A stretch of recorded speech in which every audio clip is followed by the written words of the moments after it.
pensamiento y oración del día. A los que confían. Yo confío en ti, Señor Dios Todopoderoso, porque te reconozco que tú eres mi Rey. Tú eres mi Señor.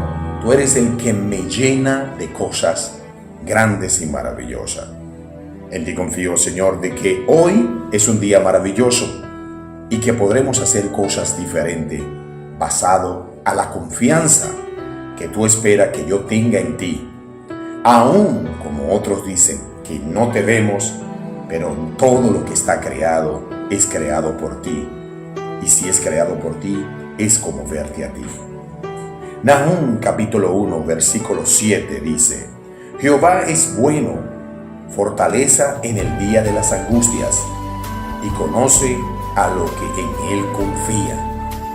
Quiero que me reconozcas, Señor, que confío en ti, que buscaremos constantemente de ti, Señor, que no importa qué tan fuertes sean las dificultades, ahí es donde tú te glorificarás en mi vida. Siempre tú estarás ahí para protegerme, para defenderme en las adversidades. Nosotros quisiéramos llevar una vida absolutamente fácil, sin contratiempo, pero la felicidad no es la única herramienta útil para la vida.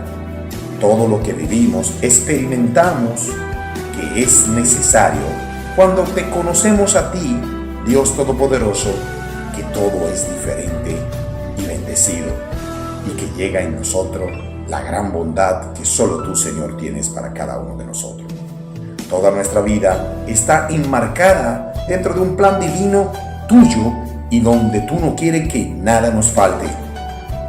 Dios, eres bueno, porque siempre estás ahí, aunque no merecemos lo que recibimos cada día.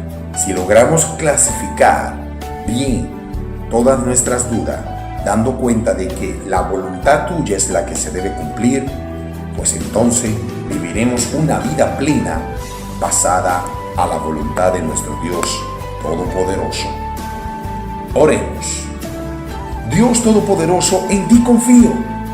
Confío en que tú transformarás este maravilloso día, en que me llenará a mí, a cada uno de los que oramos y a nuestra familia de todo lo que tú tienes en plan, que es lo conveniente para nosotros. No lo que yo quiero, sino lo que tú quieres, hacer lo cual tú me mandaste hacer aquí en la tierra. El propósito tuyo es el propósito que debe cumplirse en la vida de cada uno de nosotros. Bendecido sea, Señor. Bendice a nuestra familia, bendice a todos los seres humanos alrededor del mundo. Permite que cada líder de cada nación tenga la sabiduría de darse cuenta que buscando de ti y confiando en ti, se harán las cosas como tienen que ser, de la forma correcta. Bendito sea tu nombre, Señor. Dios les bendiga a todos. Todo esto lo presentamos en el nombre del que confiamos 100%, Jesucristo nuestro Rey y Señor, y el pueblo de Dios dice: amén.